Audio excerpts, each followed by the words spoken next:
स्वर्ग है, जन्नत है, ये कश्मीर जो है मेरा वतन, मेरा सब कुछ है। तो बात वही है ना कि जिसके लिए इतना झगड़ा हो रहा है। ये तो थी कहानी। We want the solution, but solution would never happen till the time civilians, till the time people of Kashmir do not stand and speak about this, and they do not, if they do not surrender to Indian forces। आप एक बात बताइए, आपने कहां ये देख लिया, कहां सुन लिया कि किसी ने हाथ जोड़ के आया और फौज ने गोली मार दी? ऐसा कभी नहीं हुआ है। और फौज बहुत ज्यादा आपके लिए वहां प्रोटेक्शन के लिए, उनको शौक नहीं है अपना घर बार छोड़कर, और वहां 33,000 से ज्यादा लोग अस्पतालों में डले, किसी को शौक नहीं है। मुद्दा क्या है वो समझना पड़ेगा, आपको सॉल्यूशन निकालना पड़ेगा। यूथ जो वहां बैठा है, यार पत्थर छोड़ो, उपयोग होना बंद करो।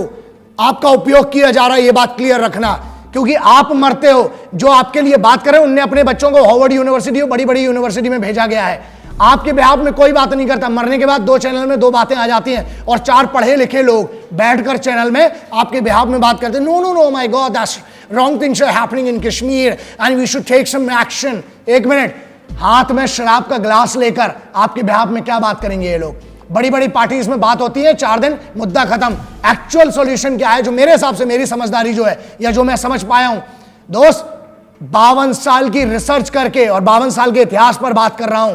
एक्चुअल मुद्दा बड़ा हो चुका है। Now we will have to work on the solution, because the problem is everybody talks about the problem, है ना?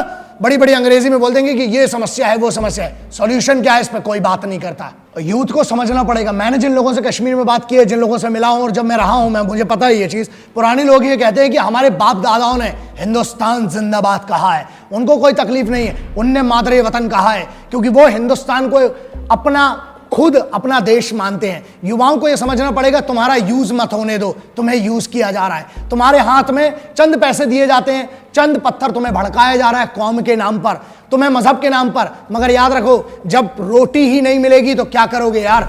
कल को अगर ये हो गया कि फौज भी वहां से चलेगी, आप सोचिए, आप अपना निर्णय लीजिए कि आपको क्या करना है। आप यूथ हैं, आपको इतना समझदारी है, दूसरे को अपना दिमाग उपयोग मत करने दो। आप पढ़ो, आप समझो कि असल मुद्दा क्या है। असल मुद्दा है आपको भड़काया जा रहा है, आपको बरगलाया जा रहा है। दूसरा एक इंपॉर्टेंट चीज है, सब कहते हैं पैलेट गन्स बंद होना चाहिए, मैं भी अपोज करता हूं।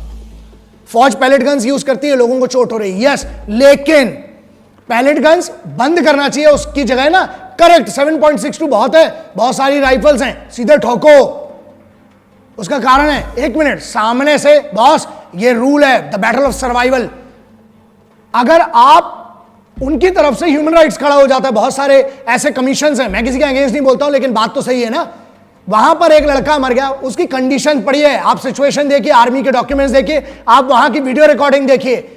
आप वहां से पेट्रोल पंप सिर पर फेंका जा रहा है, हमारा बंदा जल रहा है, एक सिपाही को जला दिया गया है, गाड़ियों को धक्का मार के गिरा दिया जा रहा है। उसको आजादी के नाम पर और फ्रीडम ऑफ स्पीच के नाम पर कुछ भी मिलेगा क्या? या आजादी के नाम पर आप हर सिपाही पर क्या करोगे? आप वहां मासूम बच्चों को बलात्कार किया जा रहा है, भीड़ आके चढ़ जाती है लोगों के ऊपर, उसका सॉल्यूशन क्या है? और फिर आप कहते हैं कि पैलेट गन्स का उपयोग बंद होना चाहिए। बंद कर दो ना, असली गन आना चाहिए। रीजन, जैसा आप करोगे, शांति बनाओगे तो शांति पाओगे, वरना फिर चिल्लाते रह जाओगे और बाद में फिर शिकायत होती है, अरे रे रे रे फौजी चाचा ने गोली मार दी, फौजी पागल होता है ना, फिर समस्या होती है। आप हजारों ऐसे एविडेंस हैं। कश्मीर में हमने जितना असला बारूद, कश्मीर में हमने जितने अपने लोग खोए हैं ना, फौज से अच्छा। और मुझे बोलते हैं सर चिल्लाते हैं, गुस्सा आता है। अबे क्यों नहीं आएगा गुस्सा? खुद के घर के भाई खोए हैं, खुद का जीजा, खुद के घर के सदस्य खोए, तकलीफ होती है यार। वहां तकलीफ इसलिए क्योंकि जब खुद के घर का जाता है ना, आपको क्या लगता है, जब यहां आप मेहंदी देखते हो ना, मेहंदी नहीं सूखी है, वहां पर एक आप लाश लेके आते हो, जब समझ में आता है कश्मीर का मुद्दा क्या है। वो क्या बात करेंगे, एक नए चैनल पे आके एसी में बैठकर और बात करते हैं कश्मीर के बारे में, कश्मीर की आजादी की। अबे कौन सी आजादी यार? किस आजादी की बात कर रहे हो आप? क्या है आजादी यार? मेरी भाषा क्या करूं, कहीं ना कहीं वो फील होती है वो चीज, क्योंकि पेन है, there is a pen.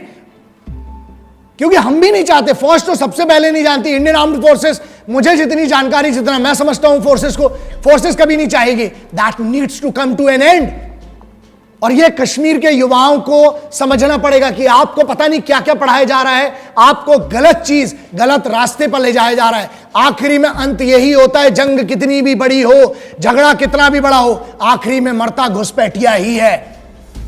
The army, armed forces are well trained to deal with these guys, but they hate to fight against our own people. Kashmiris, you are our brothers, you are our sisters. आप हमारे परिवार के सदस्य हैं, घर का बन के रहो यार। और एक बात क्लियर कर लो यहां से कि आप हमारे हो, कश्मीर हमारा है।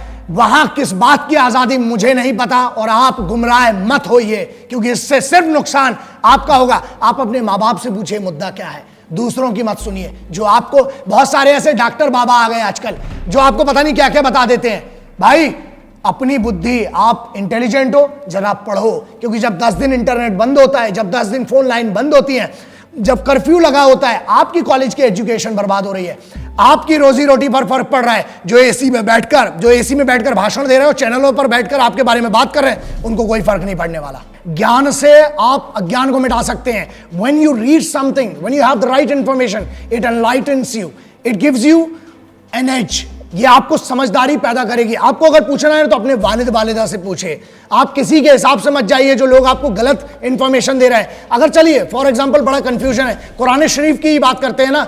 अगर कुरान शरीफ की बात करते हैं तो कुरान शरीफ के चैप्टर 5 सूरह अल-माइदा में लिखा हुआ है, ये सूरह माइदा में लिखा हुआ है 32 वर्से में कि एक इंसान को मारना का मतलब है पूरी कायनात को मारना, और एक मासूम को बचाना मतलब पूरी कायनात को बचाना है। तो यार ये तो आप ही किधर, ये तो लिखा हुआ है ना धर्म में, तो इसको भी आप कैसे, इसके अगर आप इतना समझ लें, सिर्फ पूरा कुरान शरीफ पढ़ने का और समझने की भी जरूरत नहीं है, सिर्फ इतना समझ लें कि हुब्बुल वतनी मिनल ईमान, अपने वतन से मोहब्बत करना एक मुसल्लम ईमान या किसी भी इंसान का सबसे पहला धर्म है। अगर आप सिर्फ इतना कर देंगे ना तो यही बहुत है।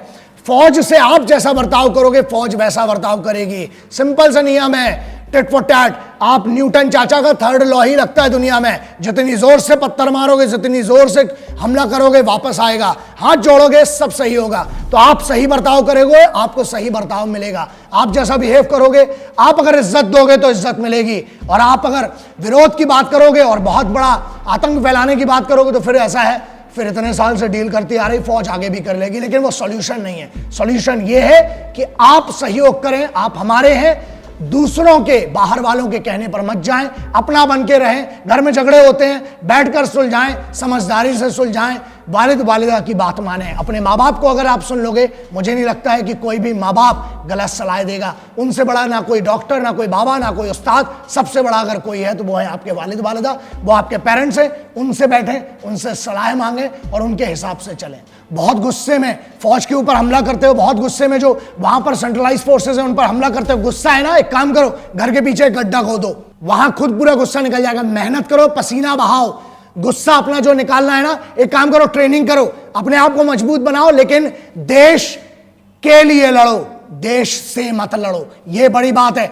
फिर से कहता हूं, जो हमेशा कहता है, ना हिंदुओं से ना मुसलमानों से इस मुल्क को तकलीफ है, गद्दार और बेईमानों से। यार गद्दार और बेईमान की कैटेगरी में मत आओ। देश से मत लड़ो, देश के सिपाहियों से मत लड़ो, देश के लिए लड़ो। जय हिंद, वंदे मातरम, इंकलाब जिंदाबाद, भारत माता की जय।